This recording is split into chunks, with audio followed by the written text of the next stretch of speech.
2 తారీఖు వాళ్ళు అప్లికేషన్ పెట్టుకుంటే 3 తారీఖు పోలీసులు తిరస్కరించారు. 4 తారీఖు హీరో కానీ హీరోయిన్ కానీ సినిమా ప్రొడ్యూసర్స్ కానీ ఎవరు థియేటర్ రావడానికి వీల్లేదు. ఈ థియేటర్లో మేము సెక్యూరిటీ ఇవ్వలేము. ఈ థియేటర్కు ఉన్నది ఒకటే దారి.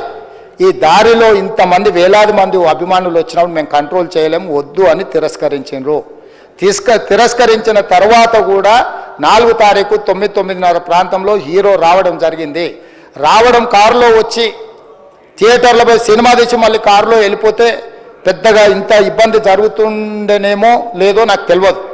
కానీ ఎక్స్ రోడ్ చౌరస్తా కంటే ముందు నుంచే కారులో రూఫ్ టాప్ ఓపెన్ చేసి రోడ్ షో చేసుకుంటే థియేటర్లో పోవడంతో ఆ చుట్టుముట్టుతున్న 7-8 థియేటర్లలో ఉన్న సినిమా అభిమానులు మొత్తం ఇక్కడికే రావడంతో వేలాది మంది జమ అయ్యారు.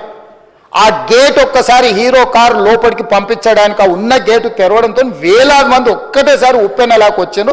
ఆ ఉప్పెనలో చనిపోయిన రేవతి, ఆమె కొడుకు, భర్త, కూతురు వాళ్ళు అలాగైపోయి కొడుకు తల్లి ఒక పక్కన పోయి ఆ జనాల నుంచి తప్పించుకొని టికెట్ చేసుకొని ఆ తొక్కిసలాటలు హీరోను థియేటర్ లోపలికి తీసుకుపోవాలనుకున్న టైంకి అతను బండి మీద రోడ్ షో చేసి దిగేటప్పటికి వేలాది మంది హీరోను కలవడానికి చొచ్చుకొచ్చారు ముందుకు.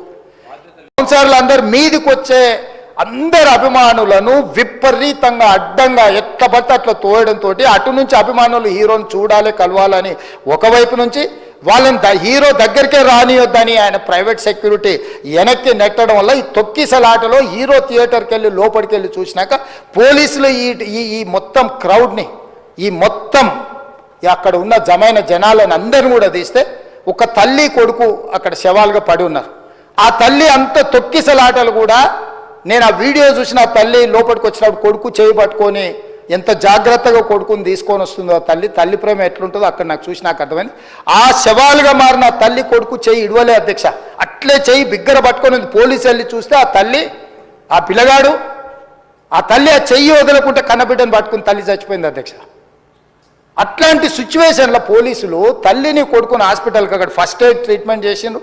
పోలీసులు ఏం డాక్టర్లు కాదు, హుటాహుటిన తరలించిండ్రు. హాస్పిటల్కి వెళ్ళిన తర్వాత తల్లి చచ్చిపోయింది, పిల్లోడు కోమాలు ఉండు. ఆల్మోస్ట్ పోలీసులు పిల్లవాడు కూడా చచ్చిపోయింది అనుకున్నారు. బ్రెయిన్ డెడ్ అయింది, ఆక్సిజన్ అందక ఆ అబ్బాయికి. సో ఆ సిచ్యువేషన్లో వెనక్కి పోలీసులు వచ్చి హీరో గారికి విషయాన్ని తెలియజేసి హీరో గారు వెళ్ళిపోతే హీరో ఎందుకు వెళ్ళిపోవాలనుకున్నారు పోలీసులు అంటే ఇంకా వేలాది మంది అభిమానులు అక్కడనే ఉన్నారు.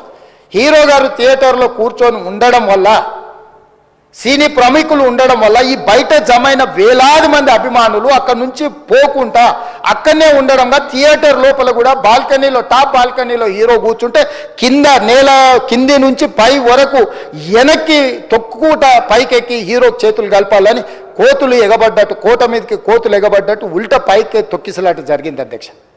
థియేటర్ వాళ్ళు పోలీసులను హీరో దగ్గరికి వెళ్ళి చెప్పడానికి కూడా అనుమతి ఇవ్వకుండా థియేటర్ వాళ్ళు పోలీసులను బ్లాక్ చేశారు అధ్యక్ష. ఎప్పుడైతే హాస్పిటల్లో తల్లి చచ్చిపోయిన పిల్లగాడు కూడా ఆల్మోస్ట్ చావు నోట్లో ఉన్నాడు అని తెలిసి పోలీసులు వచ్చి ఏసీపీ వెళ్ళి చెప్పడానికి పోతే థియేటర్ సిబ్బంది లేదు హీరో దగ్గరికి వెళ్ళడానికే వీలేదని చాలాసేపు పోలీసులను కూడా హీరో దగ్గరికి పోనీయలేదు అధ్యక్ష వాళ్ళ ప్రైవేట్ వీళ్ళు.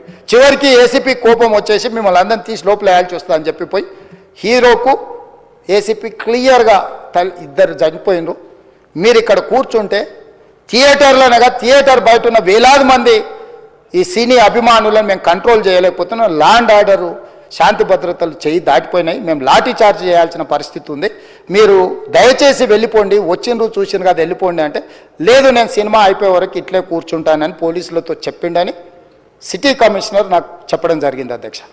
అదేవిధంగా ఇంకా కంట్రోల్ కాకపోవడంతో అప్పుడు డీసీపీ పై అధికారి రంగంలో దిగి వాళ్ళ అందరినీ లోపల వాళ్ళు ఎంబడున్న అడ్డుకుంటున్న వాళ్ళను పోలీసులతో జరిపించి చక్కగా డీసీపీ పోయి హీరో గారికి బయట చనిపోయినరు, పరిస్థితి చాలా గందరగోళంగా ఉన్నది, మీరు ఇక్కడ నుంచి కదలాల్సిందే లేకపోతే మిమ్మల్ని పోలీస్ స్టేషన్కు తీసుకెళ్లాల్సిన పరిస్థితి వస్తుంది, మీరు ఇక్కడ నుంచి కదలాల్సిందే అని బలవంతంగా అతన్ని సినిమా మధ్యలో 12 గంటల సమయంలో, రాత్రి 12 గంటల సమయం అట్టిట్టుగా ఆ సమయంలో అతను తీసుకొచ్చి బండెక్కిస్తే మళ్ళీ అతను రూఫ్ టాప్ ఓపెన్ చేసి మళ్ళీ చేతులు ఊపుకుంటూ రోడ్ షో చేసుకుంటూ అంటే తల్లి చనిపోయి పిల్లగాడు చావు బతుకుల మధ్యలో ఉన్నాడు మీరు వెళ్ళండి అని వెనక్కి పంపిస్తే కూడా మళ్ళీ కారులో రూఫ్ టాప్ ఓపెన్ చేసి చేతులు ఊపుకుంటా అభిమానులను సంతోషపెట్టుకుంటా రోడ్ షో చేసుకుంటా అతను వెళ్ళిపోయింది. అతనే వాళ్ళే నెలకు 30,000 జీతంతో పనిచేసి ఒక ప్రైవేటు చిన్న దాంట్లో ఉద్యోగం చేసుకునే తండ్రి తన కొడుకు ఆయన అభిమానాన్ని కుటుంబము 12,000 రూపాయలు 3,000కు ఒక టికెట్ 12,000 రూపాయలు పెట్టి సినిమా థియేటర్కి వెళ్తే థియేటర్లో చనిపోతే చనిపోయిన 11వ రోజు వరకు వీళ్ళు ఎవరు హీరో కానీ ప్రొడ్యూసర్ కానీ ఎవరు కానీ ఆ కుటుంబాన్ని చనిపోయిన కుటుంబాన్ని కానీ హాస్పిటల్లో చావు బతుకుల మధ్యలో ఉన్న పిల్లవాడిని పరామర్శించడానికి కూడా పోలేదు అధ్యక్ష. ఇది ఏ రకమైన మానవత్వం అధ్యక్ష? నాకు అర్థం కాలే అధ్యక్ష. రాజకీయ పార్టీలు ప్రజాప్రతినిధులుగా చనిపోయిన ప్రాణాల విలువ లేకుండా చావుకు కారణమైన ప్రత్యక్షంగా పరోక్షంగా అయిన వాళ్ళని పోలీస్ స్టేషన్కు విచారించడానికి పిలిస్తే కూడా అది కూడా తప్పుపట్టి ప్రభుత్వాన్ని బద్నాం చేయాలి, ముఖ్యమంత్రిని తిట్టాలని ఎంత నీచమైన భాష వాడింది అధ్యక్ష. యూట్యూబ్లలో మీరు చూడండి. Star, film star, super stars or political stars is having some special privilege. If they murdered anyone also we need not to prosecute or otherwise we need not to book any case against these personalities అని మనం మీరు చట్టం చేస్తా అంటే సినీ ప్రముఖులకు కానీ రాజకీయ ప్రముఖులకు కానీ స్టార్లని ఫీల్ అయ్యే వాళ్ళ పట్ల ప్రత్యేకమైన చట్టం ఉంటుంది. వాళ్ళ మీద కేసులు పెట్టొద్దని మీరు ఏమైనా చట్టం చేస్తే ఆ చట్టం అమలు చేస్తాం అధ్యక్ష. ఈ రోజున్న డాక్టర్ బాబాసాహెబ్ అంబేద్కర్ ఇచ్చిన చట్టం ప్రకారము దీనికి కారణమైన వాళ్ళను ప్రత్యక్షంగా పరోక్షంగా కారణమైన వాళ్ళందరి మీద కేసులు కట్టి పోలీసులు విచారణ చేయాల్సిందే, బాధితులను శిక్షించాల్సిందే అధ్యక్ష.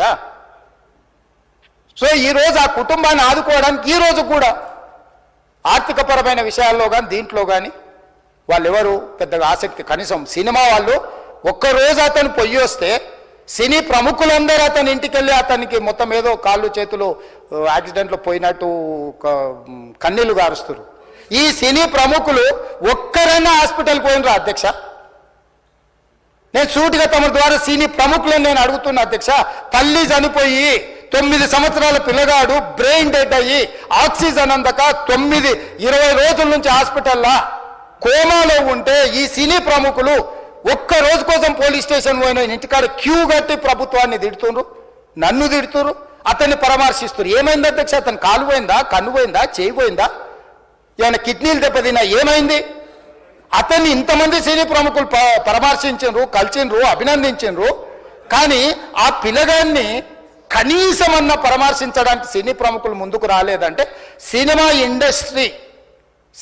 ఇండస్ట్రీలో ఉన్న ప్రముఖులు ఏం ఆలోచన చేస్తుండ్రో, ఏం కోరుకుంటుండ్రో నాకైతే తెలియదు.